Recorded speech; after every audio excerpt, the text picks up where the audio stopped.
అప్పుల బాధలు వెంటాడుతున్నాయా? అయితే 6 JVR వారి జాతిరత్నాలు ధరించండి. హాయ్, వెల్కమ్ టు మనం టీవీ. నేను మీ మనోజ్.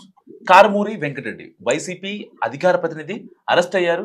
సో ఆయన పైన చాలా కేసులు నమోదయ్యాయి. తాడిపత్రి పోలీసులు అరెస్ట్ చేశారు. లేదు, కావాలని అరెస్ట్ చేశారు. అసలు ఆ కేసులకి ఈ కేసులకి వెంకటరెడ్డికి అసలు సంబంధం ఏంటని చెప్పి వైసీపీ ఆరోపణలు చేస్తున్న పరిస్థితి. మాట్లాడదాం అసలు ఏం జరిగింది ఏంటనేది. మనతో పాటు జూమ్ కాల్ యాడ్ అయ్యారు Janasena official spokes person and ప్రముఖ అడ్వకేట్ రజనీ గారు. నమస్కారం మేడం. నమస్తే అండి. అదే మేడం, ఒక న్యాయవాదిగా అడుగుతున్నా, పార్టీ పరంగా అడగట్లేదు. ఎందుకంటే దీని వెనక లోతులు పోతులు చాలా ఉన్నాయని చెప్పి వాళ్ళు చెప్తున్న పరిస్థితి. లేదు, పక్కా ఆధారాలతో మాత్రమే అరెస్ట్ చేసామనేది పోలీసుల వర్షన్. మీ వర్షన్ ఏంటి సార్? ముఖ్యంగా ఇక్కడ ఒక న్యాయవాదిగా మనం ఎందుకు మాట్లాడుకోవాలంటే, పెట్టిన కేసు ఎటువంటిది, పెట్టిన పర్సన్ ఎటువంటి వారు, ఈ రెండు మనం మాట్లాడుకోవాలి సార్. ఒక అడ్వకేట్ గా పార్టీ స్టాండ్ పక్కన పెట్టండి. ఎందుకంటే పార్టీ కూటమిలో ఉంది కాబట్టి కూటమికి తగ్గట్టుగా మనం మాట్లాడుకోవాలి. కూటమికి విఘాతం కలగకూడదు. సో అలా అని తప్పుని మనము ఖండించకుండా ఉండలేము, తప్పుని ప్రశ్నించకుండా ఉండను లేము. సో తప్పు జరిగితే ఖచ్చితంగా ప్రశ్నించాల్సింది. సో ఇక్కడ వెంకటరెడ్డి గారిని అరెస్ట్ చేసినటువంటి కేసు ఏంటంటే, వెంకటరెడ్డి గారు మొన్న ఏదైతే టీటీడీకి సంబంధించినటువంటి సతీష్ గారు చనిపోదాని గురించి ఏదో స్టేట్మెంట్లు ఇచ్చినారు. దాని వల్ల ప్రజలు కొట్టుకు చచ్చే పరిస్థితులు ఉన్నాయి, లా అండ్ ఆర్డర్ విధ్వంసం జరుగుతుంది, అలాంటి స్టేట్మెంట్లు ఇవ్వకూడదు అది కేసు జరుగుతున్నప్పుడు అని అతని మీద సంథింగ్ దానికి సంబంధించిన రిలేటెడ్ కేసులని పెట్టినారు. అంటే అతను చాలా స్పోక్స్ పర్సన్, అంటే అతను చాలా డిబేట్లు చాలా దురుసుగా మాట్లాడతాడు, నోటి తుత్తర చాలా ఎక్కువ, ఎవరిని అంటే వాళ్ళని వాడు వీడు అని సంబోధిస్తాడు. పవన్ కళ్యాణ్ గారిని అయితే చాలా దారుణంగా చూడాలని చెప్పి ఒక ఛానల్ డిబేట్ లో మాట్లాడితే, నేను కొంచెం అంటే నాకు ఇన్ఫర్మేషన్ ఉంటేనే చూస్తా అని చెప్పి ఒక టీడీపీ లీడర్ కూడా యూట్యూబ్ లో వివేకం అనే మూవీ ఉంటుంది చూడని చెప్పి కౌంటర్ వేశారు. అవి కూడా మీమ్స్ గట్టిగా వైరల్ అయ్యాయి సోషల్ మీడియాలో. అవునవును. ఒకటి సార్, నాకు మెసేజ్ లేదే చూడడం అంటే, అయితే వివేకం అనే కేసులో మంచి మెసేజ్ ఉంటుంది, ఆ మెసేజ్ చూడు, అదన్న సినిమా చూడ అని చెప్పిన మేము నేను చూసినానండి. సో ఇక్కడ ఆయన చూస్తే చూసాడు, చూడకపోతే చూడపోయాడు, ఓ టికెట్ లో మాకు వచ్చి కొంపలు మునిపోయేది ఏం లేదు, ఎవరిష్టం వారిది. సో కానీ ఇక్కడ పెట్టిన కేసులో బలమైన కేసు కాదు, సాయంత్రానికల్లా కాళ్ళు ఎగరేసుకొని బయటకు వచ్చేస్తాడు. అలాంటి కేసు ఎందుకు కట్టడం అనేది ఒక డౌట్. కేసు కట్టగల పర్సన్ అతను కాదు. అతను చెప్తే గొడవలు జరగవు, అతను చెప్తే విధ్వంసాలు జరగవు. అతను కూడా మాలాంటి స్పోక్స్ పర్సన్. కాకపోతే మేము పరిధి దాటి మాట్లాడడం, అతను శృతి మించి మాట్లాడతారు. అవి రెండే తేడా. పోనీ శృతి మించి మాట్లాడతాడో, లేకపోతే బూతులు తిడతాడో, లేకపోతే వాడు వీడు అంటాడో, whatever it may be, దాని మీద కట్టడానికి కేసులు లేవు. ఏమనంటే భావ ప్రకటన స్వేచ్ఛ అంటారు. కొన్ని శృతి మించి మాట్లాడినప్పుడు పోసానికి కృష్ణమురళి గారో లేకపోతే బోరుగడ్డ అనిల్ గారో వీళ్ళందరూ కూడా దెబ్బలు తిన్న పరిస్థితులు మనం చూసినాం. అంటే నిజం ఇవాళ కాకపోతే రేపు తెలుస్తుంది, నిజం నిప్పు లాంటిది అనేది ఉంటది అంటారు చూడండి. ఆ మాదిరిగా చేసిన తప్పులకు ఇవాళే ఇక్కడే కర్మ అనుభవించుతున్నటువంటి పరిస్థితి చాలా మంది స్పోక్స్ పర్సన్ విచ్చలవిడిగా మాట్లాడిన వాళ్ళకి దరువు పడినట్టుంది గట్టిగాని. సో పోసాని గారు గాని బోరుగడ్డ అనిల్ గాని.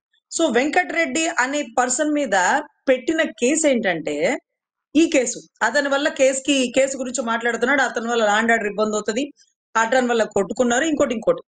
అయితే నేనేమంటున్నానంటే, అతను ఒక కాన్స్టిట్యున్సీ ఎమ్మెల్యే కాదు, ఒక కాన్స్టిట్యున్సీ ఇన్ఛార్జి కాదు. అతనంటే పడొచ్చే జనం ఎవరు లేరు, అతను చెప్తే వినేవాళ్ళు ఎవరు లేరు, అతను కొట్టుకోమంటే కొట్టుకున్న వాళ్ళు ఎవరు లేరు. గతంలో అతని మాటల వల్ల 2 పార్టీల మధ్య గానీ 2 కులాల మధ్య గానీ నాకు గొడవలు జరిగి ఉంటే ఒకటో కేసు, రెండో కేసు, మూడో కేసు అని అప్పుడు రౌడీ షెటర్ ఓపెన్ చేస్తారు, అది వేరు.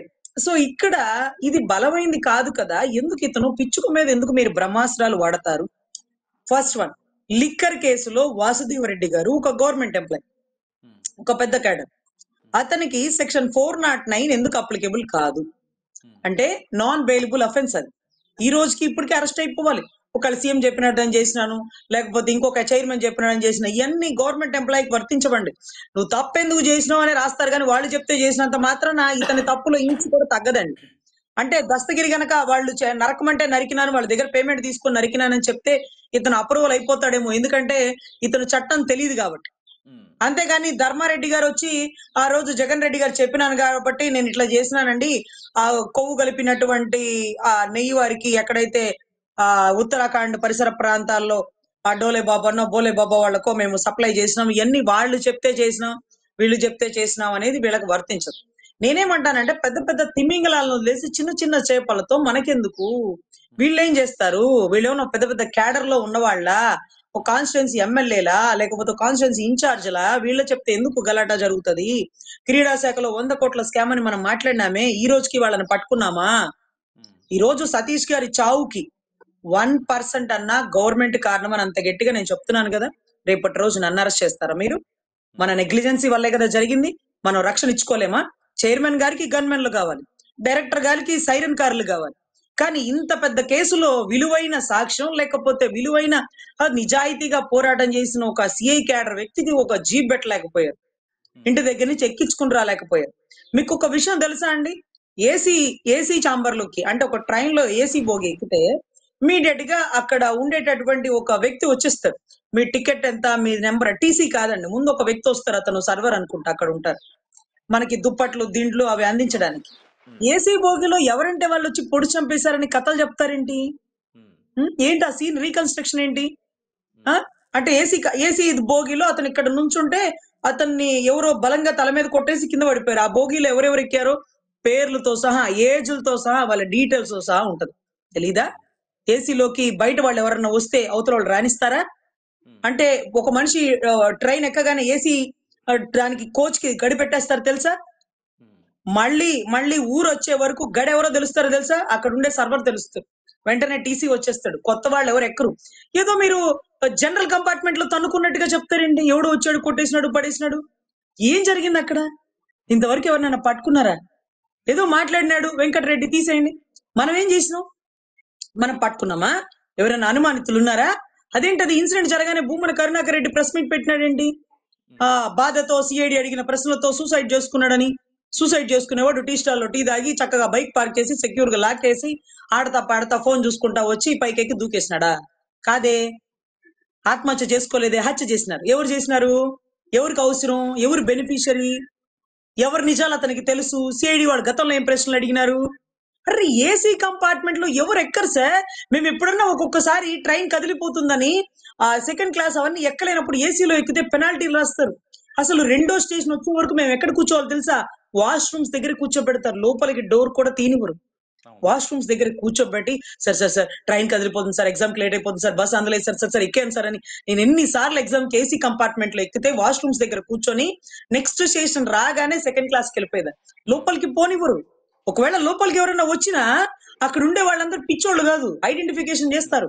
అసలు దాంట్లో ఉండే ఒక వ్యక్తి ఉంటాడని చెప్పాను కదా, దీంట్లో దుప్పట్లు అందించి క్లీన్ చేసేవాడు, వాడికి తెలుస్తుంది. టీసీకి కూడా ఏసీ దానికి సపరేట్ కోచ్ ఉంటాడు. జనరల్ కంపార్ట్మెంట్ 10 బోగీలకు ఒకళ్ళే ఉన్నప్పటికీ S1 S2కి ఏసీకి మాత్రం ఒకడే ఉంటాడు. ఎందుకంటే ఎవరిని పడితే వాళ్ళని రానివ్వరు, డిస్టర్బెన్స్ అవ్వదు. మేము ఒకసారి షిరిడీకి వెళ్ళినప్పుడు మా బ్యాగ్ ఏసీ కోచ్ లోనే మర్చిపోయి వెళ్ళిపోయినాం. మళ్ళీ అక్కడ వాళ్ళకి ఫోన్ చేస్తే మా బ్యాగ్ ఎట్లా పెట్టిందో అట్లే ఉంది, లోపల ఉండే పర్సులతో సహా ఉంది సార్. సో అంత సెక్యూర్ ప్లేస్ లో ఘటన జరిగిపోయింది. నెట్టేసినారు, కొట్టేసినారు, సీన్ రీకన్స్ట్రక్షన్. ఏంటో మాకైతే అర్థం కావట్లేదు సార్. అంటే ప్రభుత్వం మన చేతుల్లో ఉంది, వాళ్ళు డమ్మీలు, మనది ప్రభుత్వం. మనం ఎవరిని పట్టుకున్నాం? ఎవరిని అనుమానిస్తున్నాం? ప్రెస్ మీట్ పెట్టిన భూమని కరుణాకర్ రెడ్డిని ఎందుకు అరెస్ట్ చేయలేదు? అతని వల్ల కదా కాన్స్టిట్యున్సీ కొట్టుకు చచ్చేది. ఎవరి వెంకటరెడ్డి ఏమన్నా కాన్స్టిట్యున్సీ లీడరా? ఇతనితో మనకెందుకు? అతన్ని అరెస్ట్ చేయడం కరెక్టేనేమో సార్, అతను విచ్చలవిడిగా మాట్లాడే మాటలకి. కానీ ఈ కేసులో అతన్ని పట్టుకోకూడదు, భూమన కరుణాకర్ రెడ్డి గారిని పట్టుకోవాలి. ఇంకా కొలికపూడి శ్రీనివాస్ గారు చెప్పారు, ఈ రోజుకి ద్వారంపూడి గారు బియ్యం ఎగుమతులు చేస్తున్నారు, మా కాన్స్టిట్యున్సీలో కూడా వాళ్ళ మనుషులు ఉన్నారని. ఇంకా ద్వారంపూడి గారి మీద ఎందుకు చర్యలు తీసుకోవాలా? ధర్మారెడ్డి గారిని ఎందుకు పిలిచి పిల్లనిస్తున్నారు? మీరేమన్నా పెళ్లి చేస్తున్నారా? లేదే. సిఐడి వారు ఇమీడియట్ గా 409 సెక్షన్ పెట్టలేదు. రవికుమార్ ఒక గవర్నమెంట్ ఎంప్లాయీ, ఎందుకు పెట్టలేదు అని అడిగినారు కదా అన్ని టీవీ డిబేట్ లో. ఈవెన్ దో జేడి లక్ష్మీనారాయణ గారితో సహా 409 పెట్టాలి కదా రజనీ గారు, ఎందుకు పెట్టలేదు అన్నట్టుగా మాట్లాడుకున్నాం. అయితే నేను అడుగుతున్నాను లక్ష్మీనారాయణ గారిని, సార్ మీరు బాగా నాలెడ్జ్ ఉన్నవాళ్ళు కదా, వాసుదేవరెడ్డి మీద ఆ సెక్షన్ అప్లికబుల్ అవదా? గవర్నమెంట్ ఎంప్లాయ్ కదా, లిక్కర్ కి సంబంధించిన పాలసీలో అతను వన్ ఆఫ్ ద పార్టీ కదా, ఈ రోజుకి ఎందుకు అతను అరెస్ట్ చేయలేదు sir? SPV agro distilleries, Adan distilleries, Mithun Reddy గారిని అరెస్ట్ చేసినారు, విజయసాయి రెడ్డి గారికి ఎందుకు వెసులుబాటు ఇచ్చినారు? చాలా మంది అనుకుంటున్నారు వాళ్ళకి భయపడుతున్నారా లేకపోతే వాళ్ళ దగ్గర పేమెంట్ తీసుకున్నారా అని. చాలా దారుణం సార్. ధర్మారెడ్డి గారు అయితే సాయంత్రం నోవోటల్లో పట్టుకొని పొద్దున్న లేచి వచ్చేసి ప్రశ్నలకు సమాధానాలు చెప్పి మళ్ళీ తిరుపతి వెళ్ళిపోతున్నారేమో. ఏంటో ఈ వెసులుబాటు. కొంతమంది రెడ్లను పక్కన పెట్టి కొంతమంది రెడ్లను లోపలేసి మనం ఏం మెసేజ్ ఇస్తున్నాం? లిక్కర్ కేసు అయితే ఒక ఒక particular evidence sir. Liquor case అయితే ఒక మూతలు అమ్ముకునే వాడి మీద కేసు పెట్టారు. నిన్న నేనే స్వయంగా విజయవాడ వన్ టౌన్ లో లిక్కర్ కేసు పెట్టిన సిఐల్ని ఎస్ఐల్ని దులిపి పడేశారు.